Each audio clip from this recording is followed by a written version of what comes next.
मथा छा लिखी छा लिखां छा लिखी छा लिखां ओ सिंध मुंहिंजी अम्मा दुनिया जा सिंधियो हिक मुठ थी सिंध बचायो सिंध मुंहिंजी अम्मा सिंध तुंहिंजी मथा छा लिखी छा लिखां सिंध जो क़ौमी आवाज़ radio voice of Sindh London.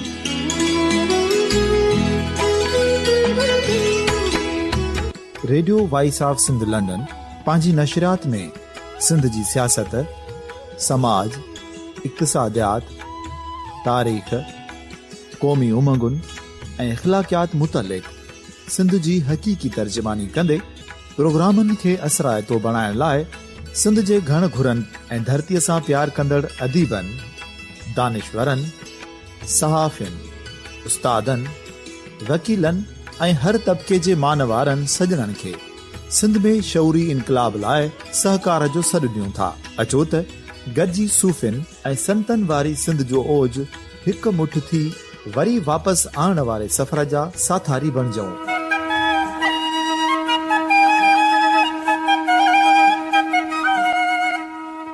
हिक नए सुबुह जी शुरूआत जो पड़ाॾो घर घर, ॻोठ ॻोठ ऐं शहर शहर ताईं पहुचायो। शाल सिंध आबाद ऐं खुशहाल थिए, सिंधी माण्हू सुखियो ऐं सताबो थिए।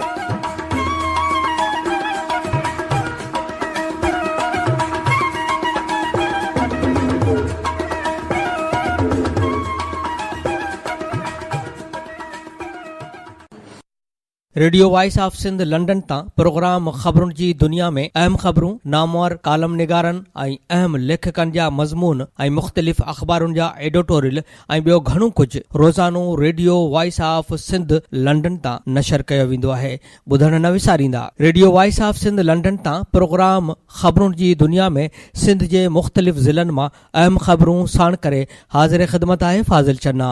सभ खां पहिरीं अहम ख़बरूं अवां जे समातुनि जे नज़र कंदो थो अॼु जी अहम ख़बरुनि ऐं उन जे सुर्ख़ियुनि ते नज़र विझंदा था हलूं। ख़बर आहे त सिंध जो अरसा खे ख़त, चश्मा, जहलम ऐं पंज नद कैनाल फौरी बंदि कया वञनि। अरसा तरफ़ां पंजाब जा चश्मा, जहलम ऐं तौसा पंज नद लिंक कैनाल गैर कानूनी तौर खोलण ते सिंध जे आपाशी खाते अरसा जे डायरेक्टर ऑपरेशन खे ख़त लिखी छॾियो। सिंध सूबो सख़्त पाणी खोट खे मुंहुं ॾेई रहियो आहे।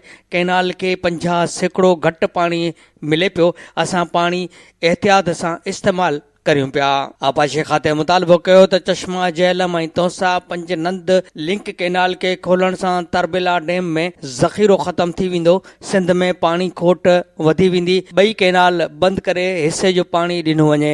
ख़बर आहे त पंजाब में नेब ख़िलाफ़ कामरनि जी हड़ताल। LDA डायरेक्टर अहमद चीमा जी गिरफ़्तारीअ ते ब्यूरोक्रेसी सेक्रेटरेट में कम छॾ हड़ताल कंदे ऑफिसनि खे ताला ज़ंजीर हणी बंदि करे छॾिया। सिविल सर्वेंट्स जो 6 कलाक इजलास। हुकूमत खे 22 नुकाती चार्टर ऑफ डिमांड पेश कंदे ऑर्डिनेंस ज़रिए फौरी लागू जो मुतालबो कयो आहे।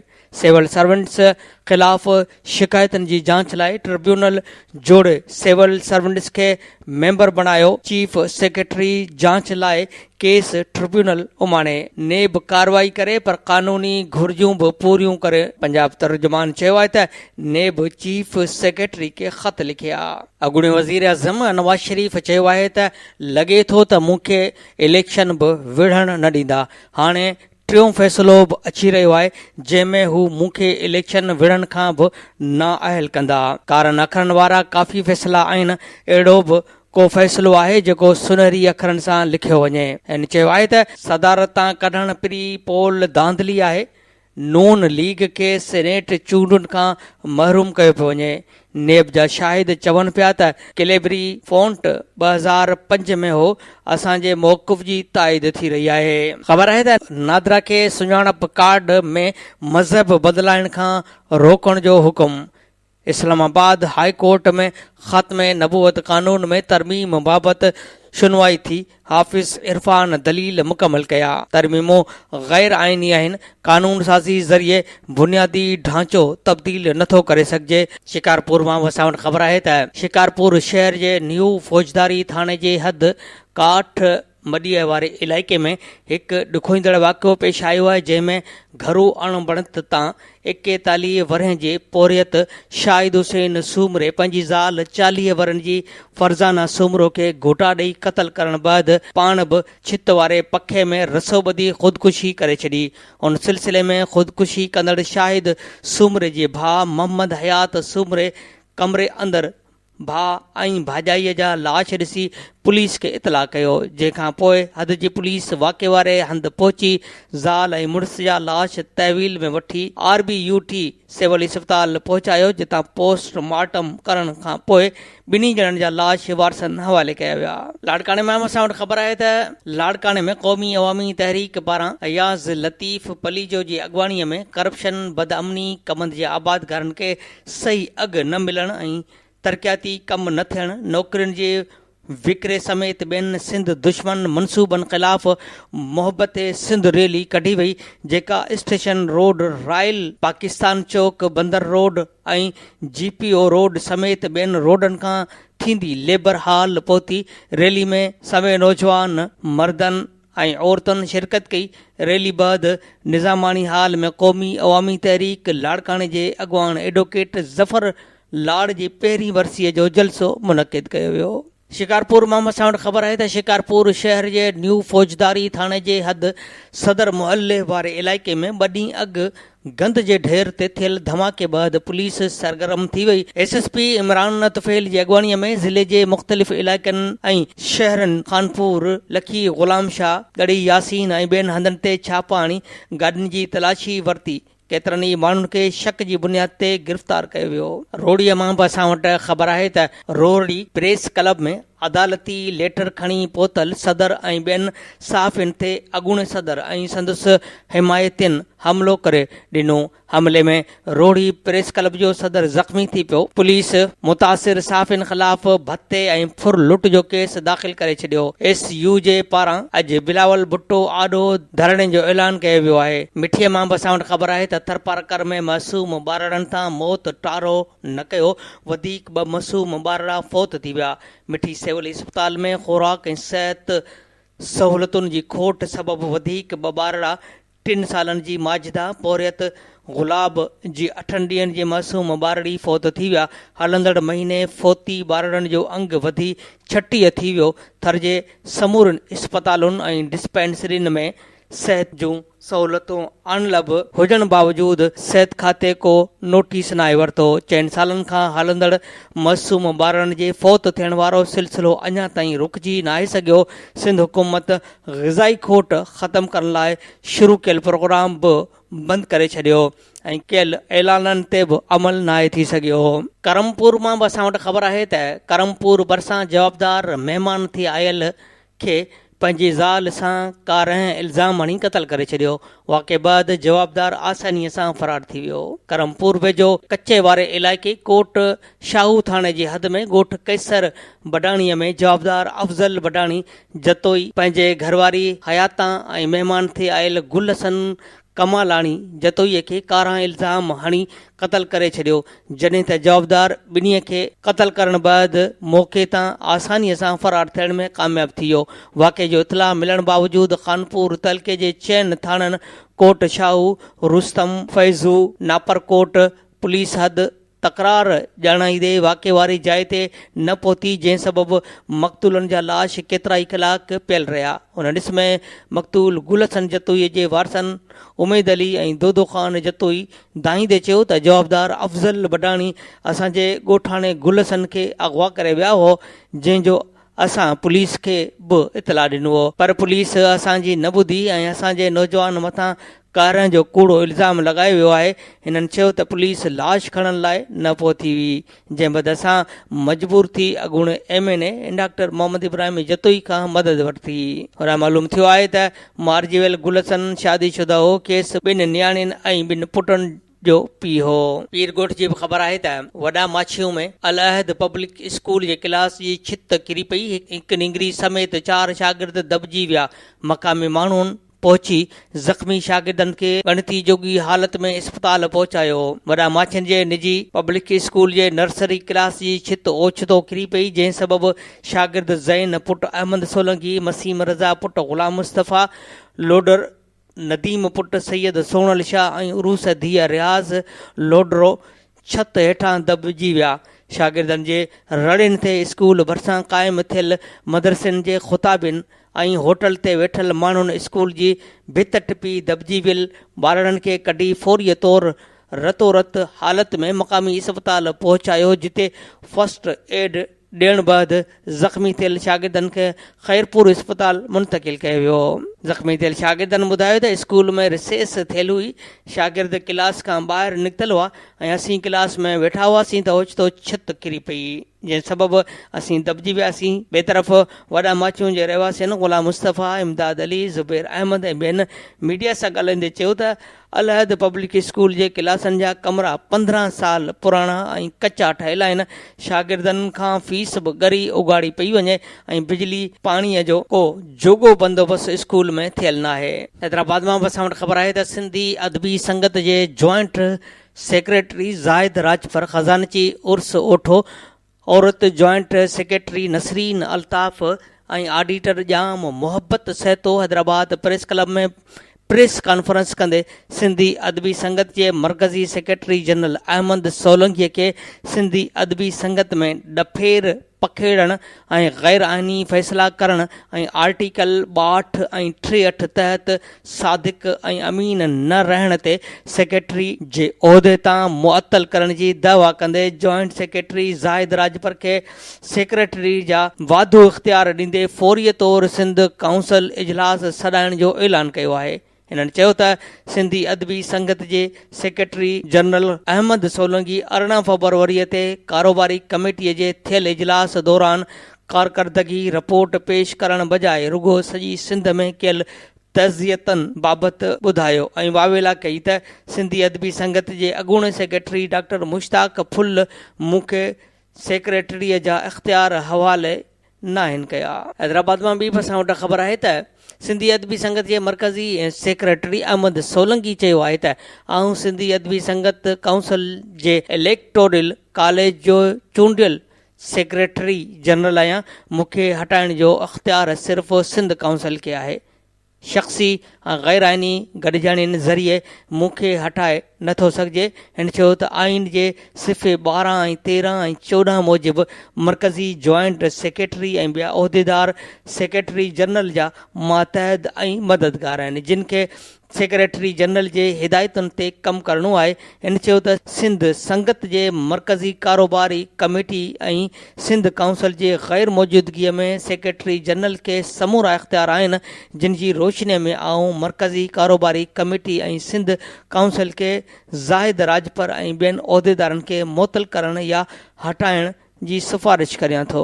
उन वक़्त ताईं संदसि सरगर्मियूं ऐं उहिदनि जा इख़्तियार मुअतल रहंदा। इन इल्ज़ामनि ते चयो त हिन समूरी गैर क़ानूनी नाटक जो हिदायतकार अॻूणो सेक्रेटरी जनरल मुश्ताक फुल आहे। नौशर फिरोज़ कंडियारो मां बि असां वटि ख़बर आहे त DG नेब सखर फयाज़ कुरैशी चयो आहे त नेब करप्शन जे ख़ात्मे लाइ ॾींहं राति कोशिशूं करे रहियो आहे। नेब सखर खे हिन वक़्त ताईं 245 दरख़्वास्तूं मिलियूं आहिनि, जिन मां 180 केसनि ख़िलाफ़ जांच हली रही आहे, जॾहिं त करप्शन में मुलवस 76 केस फाइल करे 154 जवाबदारनि खे सज़ाऊं ॾियारियूं वयूं आहिनि। नेब खे मिलंदड़ हर शिकायत जो जाइज़ो वठी पोइ कार्रवाई कंदा आहियूं। भान सईदाबाद मां असां वटि ख़बर आहे त भान सईदाबाद वेझो सिंध यूनाइटेड पार्टी तहलके 7 जे तरफ़ां मंछर ढंढ जे बहालीअ लाइ झांगारा में एहतियाजी मुज़ाहिरो करे धरणो हणी अलामती बुख हड़ताल कई वई, जॾहिं त झांगारा में दुकानदारनि कारोबार बंदि रखी एहतियाज कयो। होॾां मुख़्तलिफ़ ॻोठनि में पिणु एहतियाजी मुज़ाहिरा कया विया। सिंध यूनाइटेड पार्टी जे तरफ़ां मंछर जे बहालीअ जी तहरीक जारी रखंदे ज़िले सदर दरिया ख़ान लिगारी, तहलके सदर अली असगर सोलंकी, आज़ाद अब्दुल गफ़ूर नूहानी, यूसी जफराबाद जे वाइस चेयरमैन ग़ुलाम रसूल मला, निज़ामुद्दीन गंभीर, रहीम बख्श मला, अकबर रोदनानी, मुरीद ख़ान बिरोही, शाहिद हुसैन शाह, नियाज़ मला, शमन मला, सत्तार नूहानी, इमाम बख्श ब्रह्मानी, असगर शाहणीअ जे अॻवानीअ में झांगारा में एहतियाजी रैली कढी अलामती बुख हड़ताल कई वई। उन मौक़े ते अॻवाननि ख़िताब कंदे चयो त मंछर ढंढ जी तबाहीअ जी शुरूआति 1994 में पीपल्स पार्टीअ जी हुकूमती दौर खां थी। उन वक़्तु हिन तक जो चूंडियल नुमाइंदो सैयद अब्दुल्ला शाह सूबे जो वॾो वज़ीर हो। अॼु 24 साल गुज़रण बाद संदसि पुटु पिणु वॾ वज़ारत जे उहिदे ते वेठल आहे, पर अञा ताईं हुकूमत मंछर जे बहालीअ लाइ संजीदगीअ ऐं ईमानदारीअ सां के बि उपाउ न आहिनि वरिता।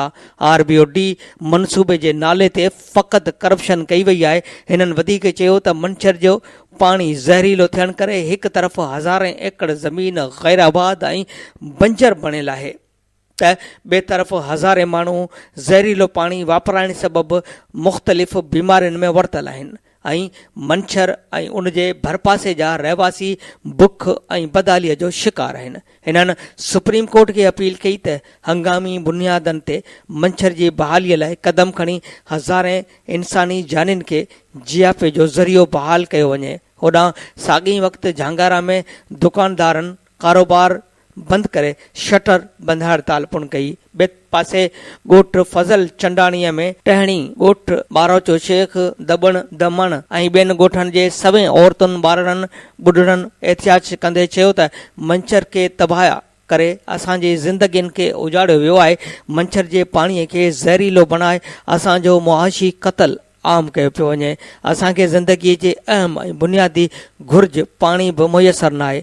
ज़हरीलो पाणी पीअण करे बीमारियुनि जे वर चढ़ी विया आहियूं। हिननि मुतालबो कयो त मंछर खे फौरी तौरु बहाल करे पीअण जो साफ़ पाणी मुहैया कयो वञे।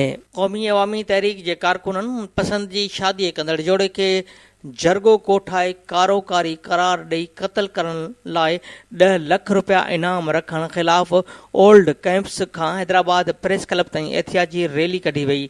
उन मौक़े ते क़ौमी अवामी तहरीक जे अॻवाननि अब्बास पठान, अली रज़ा गाॾई, नसीर मला, दिलदार अबड़ो ऐं ॿियनि चयो त हुसैनाबाद जे नौजवान सलाहुद्दीन काका न्यू सईदाबाद जे रहवासण रेशमा काका सां 25 सेप्टेम्बर 2017 ते पसंदि जो परणो कयो हो, जंहिं तां रेशमा जे माइटनि मच्छर जी नौजवान मथां हाला, मटियारी, सांगड़, जामचोरो, ठठो ऐं ॿियनि मुख़्तलिफ़ थाणनि ते अगवा समेत मुख़्तलिफ़ नोहियतनि जा केस दाख़िल करे छॾिया आहिनि ऐं रेशमा जे चाचे इंजीनियर अली शेर काका ॻोठ जे वॾेरनि खे गॾु करे जरगो कोठाईंदे पसंदि जी शादी कंदड़ सलाहुद्दीन काका ऐं रेशमा काका खे कारोकारी करे क़तल करण लाइ 10 लख रुपया इनाम रखियो आहे, जेको अमल मुज़म्मत जोॻो आहे। इन्हनि सुप्रीम कोर्ट पारां जरगो कोठाइण वारे अमल ते पाबंदी लॻाई आहे, पर उन बावजूदि न्यू सैदाबाद पुलिस जरगो कोठाइण वारे अमल ते ख़ामोश तमाशाई बणिजी वई आहे। हिननि सुप्रीम कोर्ट, हाई कोर्ट ऐं IG सिंध खे अपील कई त जरगे कोठाईंदड़ ख़िलाफ़ कार्रवाई करे जोड़े खे तहफ़ुज़ ॾिनो वञे। पीर वसण मां बि असां वटि ख़बर आहे त 3 ॾींहं अॻु पीर वसण पुलिस पारां पीर वसण जे शहरी होलसेलर सेठ ग़ुलाम मोहम्मद ऐवान खे बिना जवाज़ गिरफ़्तार करे मथस कूड़ी FIR दाख़िल करण ऐं खांसि 80,000 रुशवत वठी आज़ादु करण ख़िलाफ़ शहरी इताद जे सॾ ते शहरियुनि 3 ॾींहं बि पंहिंजा कारोबार बंदि करे शटर बंदि हड़ताल कई। शहरियुनि मीरापुर चौक खां प्रेस क्लब पीर वसण ताईं रैली पुण कढी, जिते शहरी इतिहाद जे सदर शफ़ीक अहमद आमिर, शेर अवान ऐं फज़ल मोहम्मद आमिर एहतियात कंदे चयो त पीर वसण जे SHO गुंडागर्दी करे शहर जे मुअज़्ज़िज़ दुकानदारनि खे बिना जवाज़ गिरफ़्तार करे नाइंसाफ़ी कई आहे। ऐं चयो त बदमस्त SHO पीर वसण ऐं संदसि अमले खे फौरी तौरु हटाए मथनि क़ानूनी कार्रवाई कई वञे। ॿी सूरत में असां पीर वसण शहर मुकमल बंदि करे DIG सखर जे ऑफिस ॾांहुं धरणो हणंदासीं। धड़ो जे हारियुनि अॻूण सदर आसिफ अली ज़रदारीअ तरफ़ां फ़सुल जो हिसाब न मिलण ख़िलाफ़ ॿिए ॾींहुं बि शाहपुर जानिया प्रेस क्लब अॻियां एहतियाती मुज़ाहिरो करे धरणो हयो ऐं 3 कलाक बुख हड़ताल कई। दौड़ जे देह छातर नुसरत फारम आबाद, वजीहुद्दीन माची, अब्दुल ख़ालिक माची, मुर्तज़ा माची ऐं ॿियनि चयो त असां अॻूणे सदर ऐं PP को चेयरमैन आसिफ अली ज़रदारीअ जा हारी आहियूं। 17 सालनि खां संदसि ज़मीन काहे रहिया आहियूं, पर असांजे फ़सुल जो हिसाब नथो ॾिनो वञे। मिसकीन हारी आहियूं, असांजो गुज़र सफ़र बि उन फ़सुल ते ई आहे। हिसाब किताब घुरण ते मुहतमार धमकियूं ॾिनियूं पियूं वञनि, जानी तोड़े माली नुक़सान जो ख़तरो आहे। हिननि पीपल्स पार्टी जे आला अख़्तियारनि फरियाल टालपुर बिलावल भुट्टो ऐं ॿियनि खां अपील कई त फ़सुल जो हिसाब ॾिनो वञे। ॿी सूरत में कराची ऐं इस्लामाबाद में प्रेस क्लब अॻियां पाण साड़ींदासीं। कोटड़ीअ मां बि असां वटि ख़बर आहे त कोटड़ी में वधंदड़ बिजली जी लोड शेडिंग ऐं STO कोटड़ीअ ख़िलाफ़ कोटड़ी जे नागोलाइन शाह लतीफ़ कॉलोनीअ जे रहवासियुनि समेत सवें शहरनि ऐं सियासी समाजी धुरियुनि एक्शन कमेटीअ जे सॾ ते सचल ग्राउंड खां हथनि में बैनर खणी पैदल मार्च करे मेहार बुरफत, फ़हीम अब्बासी, सईद क़ादिर पंवर, म्यूनिसिपल काउंसिलर इम्तियाज़ हिंगोरो, ग़ुलाम हुसैन बुरफत ऐं ॿियनि जी अॻुवाणीअ में एहतियाती मुज़ाहिरो करे प्रेस क्लब पहुची धरणो हयो ऐं हेस्को अमलदारनि ख़िलाफ़ सख़्त नारेबाज़ी कई। एहतिजाज कंदड़नि जो चवणु हो त जॾहिं खां SDO कोटड़ी असद पीरज़ादो आयो आहे, कोटड़ी शहर नागोलाइन शाह लतीफ़ कॉलोनी समेत शहर में बिजलीअ जी हथरादू लोड शेडिंग करे 16 कलाक बिजली बंदि रखी वञे थी, जंहिंसां शहरी सख़्त तकलीफ़ खे मुंहुं ॾेई रहिया आहिनि। बिजली न राति जो मिले थी न ॾींहं जो, पोइ बि हर शहरीअ खे लखें रुपयनि जा इज़ाफ़ी बिल मोकिलिया वञनि था। हेस्को अमलदारनि बिजली चोरी कराइण खां पोइ लाइन लॉसिस बचाइण लाइ हथरादू लोड शेडिंग ऐं घटि वोल्टेज ॾियण जा तरीक़ा इख़्तियार करे शहरनि खे परेशान कनि था। हिननि चयो त कोटड़ी सभ खां वधीक बिल अदा कंदड़ शहर आहे। हिते हाणे हेस्को वारा इंतक़ाम वठण ते बि लही आया आहिनि। जेको बि हेस्को ख़िलाफ़ एहतिजाज करे थो उन जे घर जी बिजली कटी वञे थी या उनखे वाधू बिल मोकिले परेशान कयो वञे थो। हिननि हेस्को चीफ खां मुतालबो कयो त कोटड़ी में अण ऐलानियल लोड शेडिंग ख़तमु करे अवाम दुश्मन SDO खे फौरी तौर हटायो वञे, ॿी सूरत में सख़्त एहतिजाज कयो वेंदो हो। बदीन इस्पताल जी बि असां वटि ख़बर आहे त बदीन जे इंडस सिविल इस्पताल में ऑर्थोपैथिक सर्जन डॉक्टर इसरार मेमन ॿिनि ॿारनि जा ऑपरेशन करण लाइ ऑपरेशन थिएटर में वञी रहियो हो त उते मौजूदु इंडस अमले खे ऑपरेशन थिएटर में वञण खां रोके छॾियो, जंहिं तां डॉक्टर ऐं अमले में सख़्त जुमिलनि जी ॾे वठि थी। उन्हनि खां पोइ डॉक्टरनि ऐं पैरामेडिकल अमले इंडस जे अमले जे ख़िलाफ़ इस्पताल ॿाहिरां एहतियाती मुज़ाहिरो करे धरणो हुयो। मूंखे हिते डॉक्टर इसरार ॿुधायो त मूंखे 2 मासूम ॿारनि जा ऑपरेशन करण खां रोकियो वियो, जिन खे 6 कलाक खां बुख ऐं उञ ते रखियो वियो हो ऐं ॿारनि खे वठी ऑपरेशन थिएटर वञी रहियो हुउसि त रोकियो वियो ऐं बदतमीज़ी कई वई। बिटशा मां बि असां वटि ख़बर आहे त बिटशा जे शेख मोहल्ले जे रहवासण अफ़शां सियाल एहतिजाज कंदे चयो आहे त मूं कुझु वक़्तु अॻु पुलिस जमादार कासिम कलोड़ो खां तलाक वरिती आहे। हाणे हिन ऐं संदसि पुटनि अरशद आमिर आदिल ज़िंदगी ज़हर करे छॾी आहे। मूंखे बदपेशे लाइ वापसि घर हलण लाइ मुंहिंजे अकेले भाउ राज ते रोज़ानो हमला करे रहिया आहिनि। काल राति भाउ खे हमिलो करे ज़ख़्मी करे छॾियो आहे। केस दाख़िल करायो वियो पर थाणे वारा जमादार कासिम कलोड़े जे करे मूंखे धमकियूं ॾेई रहिया आहिनि। हिन IG सिंध DIG हैदराबाद खे अपील कई त जमादार ख़िलाफ़ कार्रवाई करे मुंहिंजी ज़िंदगी खे बचाए वञे। सुजावल मां बि असां वटि ख़बर आहे त जिस्कम आरिसर पारां खंबिल कारकुननि जी आज़ादी, धारियुनि जी आबादकारी, मज़हबी इंतिहा पसंदी, अक़लियती बिरादरीअ सां थींदड़ नाइंसाफ़ियुनि, सिंधी ॿोलीअ खे क़ौमी ॿोलीअ जो दर्जो ॾियारणु ऐं सिंध खे वसीलनि ते मालिकीअ जो हक़ ॾियारण लाइ बिटशा खां कराचीअ ताईं शुरू कयल पैदल लॉन्ग मार्च जिस्कम जे सीनियर वाइस चेयरमैन अमीर आज़ाद पंवर साले आरिसर ऐं ॿियनि जी अॻुवाणीअ में सुजावल पहुतो, जिते जिस्कम अॻुवान वासिंग सिंधी, PP शीन भे अॻुवान यूनिस भान, शहरी इतिहाद जे आज़म उमराणी, अकील मेमन, सूफ़ी संगत अॻुवान अयाज़ मेमन, दादा ख़ान सिंधी ऐं जिस्कम अॻुवान हाशिम सिंधी समेत क़ौम पुरस्त ऐं सियासी समाजी तनज़ीमनि जे अॻुवाननि हाजियां कई। पब्लिक पार्क ते गॾु थियल मेड़ाके खे ख़िताब कंदे अॻुवाननि चयो त 1954 खां पोइ आयल परॾेहियुनि खे सिंध मां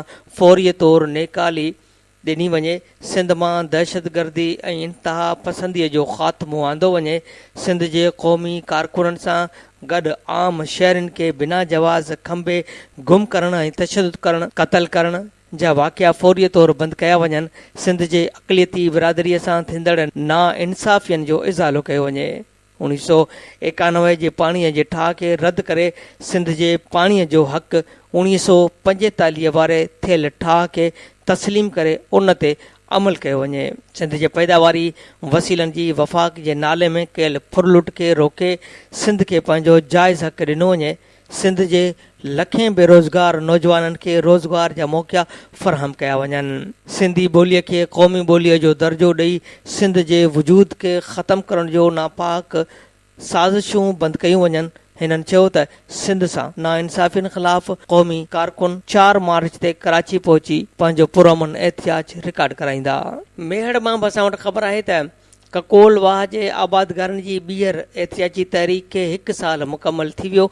आबादगार वाह जे कपरनि ते ॿीहर थियल कब्ज़नि, कपरनि ते ठहंदड़ नाक़िस रोड ऐं ककोल वाह में शहर जे पवंदड़ सेवरेज सिस्टम ख़िलाफ़ सरापा एहतिजाज बणियल आहिनि। ज़िले इंतिज़ामिया तोड़े सिंध सरकार नोटिस न वरितो।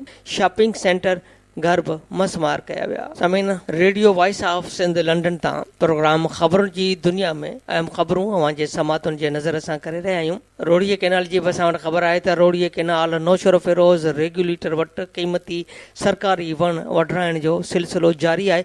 ॻोठाणनि वण वढराइण ख़िलाफ़ एहतिजाजी मुज़ाहिरो कयो ऐं मीडिया सां ॻाल्हाईंदे इमदाद सोलंगी, शोभान सोलंगी ऐं शफ़ीक फुल चयो त रोड़ी कैनाल जे नौशर फिरोज़ रेगुलेटर वटि ठहंदड़ पुल सबबु SDO आपाशी ऐं दारोगो सरकारी क़ीमती वण ॻरी रुश्वत वठी वाक ॾियण खां सवाइ विकिरो करे रहिया आहिनि, जेका नाजाइज़ी आहे। हिननि आपाशी खाते जे आला अख़्तियारनि समेत एंटी करप्शन ऐं नेब खे अपील कई त नोटिस वठी मुलवस माण्हुनि ख़िलाफ़ कार्रवाई कई वञे। होॾां इंजीनियर आपाशी रफ़ीक अहमद सरोहियो राब्तो करण ते चयो त वाडीअ खे मूं रोकियो आहे, पर उन में आपाशी वारनि जी ग़लती न आहे। समीन अहम ख़बरुनि सां गॾोगॾु अवां जे समातुनि ताईं हाणे असां पहुचाईंदासीं चूंड column. Radio voice of Sindh London तां प्रोग्राम ख़बरुनि जी दुनिया में हाणे अवां जे समातुनि ताईं चूंड मज़मून पहुचायूं था। अॼु जेको मज़मून चूंड कयो आहे उहो मज़मून राहब अली सोलंगी लिखियो आहे ऐं उनवान आहे हुकूमत क़ौमी इदारा विकिरो करण में रुधल। राहब अली सोलंगी लिखे थो त पाकिस्तान स्टील मिल्स हिकु क़ौमी इदारो आहे जंहिंजे ठाहिण जे मनसूबाबंदी कंदे 18 साल लॻी विया हुआ। 1955 में सोचियल उन मनसूबे ते 1973 में कमु शुरू कयो वियो। 1985 में मुकमल थियण बैदि मिल पंहिंजो कमु शुरू कयो। हिन वक़्तु मुल्क में केतिरनि अहिड़ियुनि मिलनि जी ज़रूरत आहे, पर असांजे मुल्क में पहिरीं मौजूदु मिल जो उहो हाल आहे जो स्टील मिल जे मुलाज़िमनि खे केतिरनि ई महीननि खां पघारूं न आहिनि मिली सघियूं। 2015 खां मिल में पैदावार बंदि आहे। मिल जा मुलाज़िम चई रहिया आहिनि त मिल जी 1777 एकड़ एराज़ी कामोराशाहीअ जे नज़र में आहे, जंहिंजी मार्केट में क़ीमत फी एकड़ 5 करोड़ आहे। मिल जे ज़मीन खे भुगड़नि जी मुठ में विकिरो करण जी मुकमल तयारी थी चुकी आहे। ज़रियनि जो इहो बि चवणु आहे त 2008 खां हिन वक़्त ताईं 39 लख रुपया फी कलाक जो नुक़सानु थी चुको आहे। उन खां अॻु मिल्स खे 29 अरब रुपयनि जे मुनाफ़नि में हलंदी हुई। स्टील मिल्स मुल्क फौलाद साज़ीअ जो हिकु मेगा प्रोजेक्ट आहे, जंहिंजो संग बुनियाद अॻूणे सोवियत यूनियन जे माली ताउन सां 1973 में उन वक़्त जे वज़ीर आज़म ज़ुल्फ़िकार अली भुट्टो रखियो हो। उन मिल ते उन वक़्तु 247 मिलियन रुपया ख़र्च आयो हुयो ऐं 1985 में मिल पंहिंजी पैदावार शुरू कई। मिल जे समूरे स्टाफ खे सोवियत यूनियन में ट्रेनिंग ॾिनी वई हुई ऐं मिल 101 मिलियन टन पैदावार ॾियणु शुरू कई, जॾहिं त 2006 में वज़ीर आज़म शौकत अज़ीज़ जे हुकूमत उन खे प्राइवेट हथनि में ॾियण जो फ़ैसिलो करे छॾियो हो, जंहिंजी पूरे मुल्क में मुखालिफ़त थी। पोइ सुप्रीम कोर्ट बि स्टील मिल्स जे निजकारी रोके छॾी। उन खां पोइ मिल मुसलसिल खसारे जे तरफ़ थींदी रही। 2011 में यूक्रेन मिल सरकारी मिल्कियत में वठी छॾियो ऐं 2012 में यूक्रेन मिल जे बहालीअ लाइ पेश कई, पर मुसलसल नज़र अंदाज़ हुजण जे करे मुनाफ़े बख़्श पैदावार नाकामीअ तरफ़ हली वई। मुल्क जे वॾनि सरमाएदारनि ऐं सनअतकारनि हिन क़ौमी इदारे जे निजकारी लाइ वफ़ाक़ी हुकूमत ते दबाउ विधाए छॾियो। अब्बासी हुकूमत जे काबीना वारे कमेटी उहो फ़ैसिलो कयो त स्टील मिल खे 30 सालनि लीज़ ते ॾिनो वेंदो। पाकिस्तान स्टील मिल्स खे 32 सालनि में तबाहीअ जे किनारे कीअं आंदो जो हिन वक़्तु स्टील मिल्स 500 अरब रुपयनि जी कर्ज़ी आहे। को वक़्तु हो त स्टील मिल्स जो वॾो उरूज हो, पोइ हामिल ज़वाल तरफ़ छो वई। स्टील मिल्स में 12,500 मुलाज़िम कमु कंदड़ आहिनि। पाकिस्तान जे क़याम खां हिन वक़्त ताईं 18 चेयरमैन रहिया आहिनि। स्टील मिल्स जे 157 एकड़ ज़मीन लीज़ ते पोर्ट कासिम खे ॾिनी वई आहे। रिटायर्ड मुलाज़िमनि जो इदारे ॾांहुं 10 अरब करोड़ रुपयनि जूं रहतूं आहिनि। उनखां अलावा मिल्स में 3800 मुलाज़िम रुगो कागज़नि में भर्ती कया विया। वफ़ाक़ी हुकूमत स्टील मिल्स खे ताक़त जे ज़ोर ते निजकारीअ में ॾियण छो था चाहे। स्टील मिल्स में सभ खां वॾी करप्शन बि थी, जंहिंजी जांच 8 सालनि खां हलंदी आहे, जेका मुकमल न थी सघी।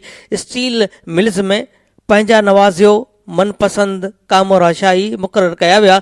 स्टील मिल खे ॿियनि इदारनि खां अलावा 21 पंहिंजा तइलीमी इदारा मौजूदु आहिनि। स्टील मिल 12 मार्च 2015 में 65% पैदावार हासिल करण में कामयाब थी। मुल्क में मुनाफ़े बख़्श इदारा मुसलसिल खसारे जो शिकार ॾसिया था वञनि। उन जो हल निजकारी सां थींदो छा? जॾहिं त 1965 में PIA वजूद में आई, उन वक़्तु PIA वटि टोटल 13 हवाई जहाज़ मौजूदु हुआ। पोइ आस्ते आस्ते PIA जो शुमार दुनिया जे बहितरीन एयरलाइन में थियण लॻो। PIA दुनिया अंदरि वॾा एज़ाज़ हासिल कया। माज़ीअ जे PIA एशिया जी वाहिद एयरलाइंस हुई जंहिं जेट हवाई जहाज़ ख़रीद कयो। केतिरनि सालनि खां दुनिया जे एयरलाइन जे लाइ रोशन मिसाल हुई। 1990 में मुल्क एयरलाइंस कामयाबियनि जे बुलंदियुनि ते हुई, पर अफ़सोस कुझु ई सालनि खां पोइ वफ़ाक़ी हुकूमत जे नज़र अंदाज़ीअ जे करे PIA जे कामयाबीअ जी कारकर्दगी ज़वाल जो शिकार थींदी रही। जॾहिं PIA खे साल 2011 में 26 बिलियन रुपया ऐं 2012 में 36 बिलियन रुपयनि जो नुक़सानु थियो। अहिड़ी तरह हर साल नुक़सान में इज़ाफ़ो थींदे नज़र आयो। जॾहिं त पाकिस्तान में निजी एयरलाइंस मुनाफ़े में वञी रही आहे, ॿियनि मुल्कनि जूं इंटरनेशनल एयरलाइंस बि कमाए रहियूं आहिनि, पर PIA जी क़िस्मत में रुगो खसारो छो? 12 जनवरी 2016 में PIA पंहिंजे प्रेस रिलीज़ जे मुताबिक़ मुल्की एयरलाइंस में मुलाज़िमनि जो तइदाद 14,771 ॿुधायो ऐं कॉन्ट्रैक्ट जा मुलाज़िमनि जो तइदाद 3000 आहे। उनखां अलावा PIA वटि पंहिंजा टोटल 36 जहाज़ आहिनि। असांजे वफ़ाक़ी हुकूमत हर वक़्तु उहो चवंदी नज़र अचे थी त सभु ठीकु आहे। PIA जे पहिरीं जहिड़ी शान शौकत बहाल करणी अथव त वफ़ाक़ी हुकूमत सभु ठीकु वारा राग ॻाइण बंदि करे। वफ़ाक़ी हुकूमत लाइ बहितर उहो थींदो त स्टील मिल्स ऐं PIA जहिड़नि इदारनि में मौजूदु ख़राबियुनि ऐं कोताहियुनि खे सम्झण जी कोशिशि कई करे, छो उन्हनि नंढियुनि ग़लतियुनि करे वॾियूं ग़लतियूं थींदियूं आहिनि। अब्बासी हुकूमत निजकारी वारी अमल न करणु घुर्जे। जॾहिं त पाकिस्तान जा क़ौमी असासा निजकारीअ में ॾियण का नई ॻाल्हि न आहे। परवेज़ मुशर्रफ ऐं शौकत अज़ीज़ जे हुकूमती दौर में 90% सनती इदारा नंढनि इदारनि जे हवाले कया विया। तॾहिं क़ौमी सरमायो मख़सूस माण्हुनि जे हथनि में अची वियो। जॾहिं त हिन वक़्तु पाकिस्तान में 166 क़ौमी सनती इदारा 466.5 अरब रुपयनि में विकिरो कया विया आहिनि। जॾहिं त IMF खां 3 सालनि जे लाइ 6.6 अरब डॉलरनि जी कर्ज़ जो मुआहिदो थियो। वफ़ाक़ी हुकूमतूं पंहिंजे मुफ़ादनि जे लाइ मुल्क जा क़ौमी इदारा निजकारीअ में ॾियनि थियूं। मुनाफ़े वारा ही ॿई इदारा खसारो ॼाणाए विकिरो कया वञनि था। PIA स्टील मिल्स में खसारो इंतिज़ामी जे नाल ई चई सघिजे थो, जो हीअ कमाईअ वारा इदारा नाकारा ॼाणाए उन्हनि खे विकिरो कयो पियो वञे। हिन वक़्तु सवाल उहो आहे त आख़िर IMF निजकारी जा मुतालबा छो करे रही आहे? वफ़ाक़ी हुकूमत छो एॾी मजबूर आहे जो मुल्की क़ौमी असासनि खे निजकारी करण में रुधल आहे? प्रोग्राम ख़बरुनि जी दुनिया में अॼु जेको चूंड मज़मून कयो हुयोसीं उहो तहरीर कयलु हुयो राहिब अली सोलंकीअ जो ऐं उनजो उनवान हुयो हुकूमत क़ौमी इदारा विकिरो करण में रुधल आहिनि। प्रोग्राम ख़बरुनि जी दुनिया रोज़ानो सुबुह जो 7 वॻे, मंझंदि जो 12:30 ते ऐं शाम जो 7 वॻे नशर कयो वेंदो आहे। ॿुधण न विसारींदा। हाणे प्रोग्राम ख़बरुनि जी दुनिया जो वक़्तु पुॼाणीअ ते पहुतो। फाज़िल चना वठंदो अवां खां इजाज़त। ॿिए बुलेटिन ताईं अल्लाह निगहबान। अवां जी समातुनि ताईं radio voice of Sindh London